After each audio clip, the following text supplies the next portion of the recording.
And now it's time for Talking Trade with Sandi Siegel and Ken Wasylik, sponsored by the Dairy Farmers of Wisconsin, Carroll University, and Michael Best Strategies. Welcome to another edition of Talking Trade. I'm Jeff Mayers from WisPolitics.com, WisBusiness.com, and State Affairs. I'm filling in for Ken and Sandi, the usual co-hosts. They have extensive travel this month. But you can see the three of us on April 22nd at Carroll University in Waukesha for a free in-person Talking Trade program focusing on tariffs. Register by going to the right-hand column at WisPolitics.com, scroll down to the event section, and click on April 22nd event to register. Thanks to the sponsors of that event and the Talking Trade podcast, the Dairy Farmers of Wisconsin, Michael Best Strategies, and Carroll University. Now for today's program, my guest is Jon Pevehouse. He's a faculty member at UW-Madison's Follette School of Public Affairs. He's the Mary Herman Rubenstein Professor of International Relations and Political Methodology, and the former chair of UW-Madison's Political Science Department. Welcome, Jon. How are you today? Doing well. Thanks for having me, Jeff. So we're recording this. I don't usually put such a timestamp on it, but we're recording this on April 8th, about 24 hours after a 2-week ceasefire in the Iran war was announced. But I have to read the latest headlines just to put this in perspective. Ceasefire is threatened as Israel expands Lebanon strikes and Iran closes the strait again. Also, a note that the White House announced today that Vice President Vance is leading the talks with Iran this coming weekend. Well, it's been quite a week, and it's been quite a 6-week excursion, if you will, into Iran. How would you classify the status of things right now in terms of where the war is at and where the trade aspects of this are at? Mm-hmm. Great. So, as you say, it's been a whirlwind. And if, one thing I think there's a word I'll probably keep coming back to, which is uncertainty. And I think from the beginning, there's been a lot of uncertainty about the conflict, especially how it's influencing trade and markets. And we've seen wild market swings, as the conflict has gone on. And clearly, there's been a tremendous depression of trade effect because of the conflict. So right now, I think we've got a ceasefire.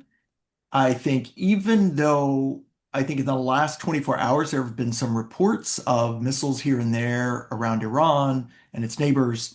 I think I chalk that up to just sort of lack of command and control in Iran, given that their military is very beat up. I think you've got a ceasefire. I think the big problem, as the headline you read suggests, is there's some disagreement over what is in that ceasefire, and that may have implications for the Straits of Hormuz and the trade coming in and out of it. And the big question is, was the Lebanon front included in the ceasefire plan? The United States and Israel have said no. Iran has said yes. And interestingly, this afternoon, Pakistan has said yes, that they mediated the ceasefire, and their understanding was that Israel would back down in Lebanon, and that has obviously not happened. The result, as your headline suggested, was that Iran is now saying the strait may be closed again. Now, again, once the official Iranian news source says they've closed it, the unofficial Iranian news source says no, this is only temporary while they demine parts of it to allow for more transit through. So I think the next 24 to 48 hours will be pretty critical to that question of the straits. Okay, before we explore scenarios, and a lot of this is speculative, and I think that people understand this. You can only act on the information at hand, but there's more than oil that flows through the Strait of Hormuz, and so more than just the oil market is affected. Why don't we just go down that path a little bit and explain a little bit of that? What else is affected? Yes. So you've also, of course, have which has gotten some attention, liquefied natural gas, right? LNG is a key resource that comes through there. One that's gotten a little bit of press, but is sort of a fascinating one, is helium. A good chunk of helium comes out of the Middle East, Qatar in particular, and that's important for the processing of chips, right, and computer parts. That's helium's essential, and so that can disrupt the tech sector pretty easily. You also have other, kind of refined petroleum products, but also you have a lot of petrochemical feedstock that comes out of the region. In other words, fertilizers and intermediates. And so, by some estimates, up to a third, depending on destination country, of things like the fertilizer industry operates through the straits. And so this has big implications for global agribusiness and for supply chains. So how much of that affects US? We're a net Hmm. exporter of energy now, Yes. oil. Hmm. Um, and so, and we have our own fertilizer supplies, Yes. but obviously it's a world market, so Right. prices are affected, right? Is that the major effect on the US, not shortages, but prices? Yes, absolutely correct. I think um, over the last, as you say, over the last 20 years, we've become much more independent. We're now, as you say, energy exporter, especially in the LNG sector. And so this really is about sort of, you think about it as a boomerang effect, right? This is affecting China's ability to meet its demand, South Korea, Japan, in particular, our allies and non-allies in Asia. And so it's just driving up prices, which then has this knock-on effect on US markets. Absolutely. So if in 2 weeks the war ends somehow and the Strait Mhm. of Hormuz is open for business, Mhm. do you anticipate prices immediately falling or will it take a while? I think it depends on the product, but in general, it will take a while. I think on average, it will still take some time.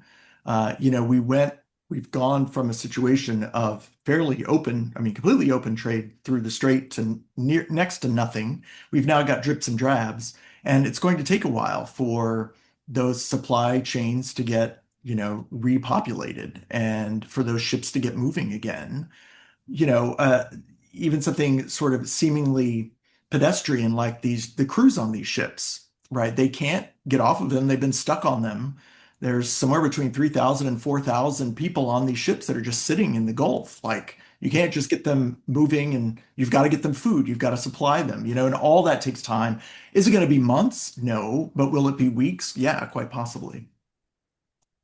So what about the prospect that Strait of Hormuz will have a toll, that ships will have to pay a toll?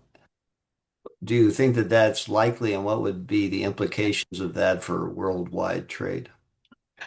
If it, let's say, okay, let's take that as a hypothesis. If that does happen, it would, like any tax, it would, it creates transaction costs, it slows trade, it raises costs to consumers and producers, and it's a bad thing. I think there's a question under international law, taxes on transit like this through these types of places is illegal. I think this is something that I strongly suspect the US will bargain about in Pakistan over this. Now, whether a month from now Iran changes its mind and tries something, I think that will be a difficult situation. I think you outlined the really difficult scenario, which is there is actually a peace agreement. There is a ceasefire that holds, and then Iran goes back. Like, is charging, the figure has been thrown out $1 to $2 million per ship. Is that worth starting another war over to get them to stop that? That'll be a debate that would then have to happen. And I think to me, that's somewhat of the disaster scenario where you have to revisit that.